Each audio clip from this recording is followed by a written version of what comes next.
Jadi sesuai dengan anjuran dari pemerintah, baik di pusat maupun di daerah, kami mengikuti anjuran tersebut.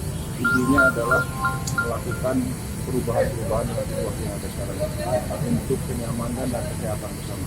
Juga ada beberapa SOP yang kita rubah, kita modifikasi. Juga kami sempat disampaikan, jadi orang yang masuk baik personil Polri maupun masyarakat yang ingin memohon pelayanan.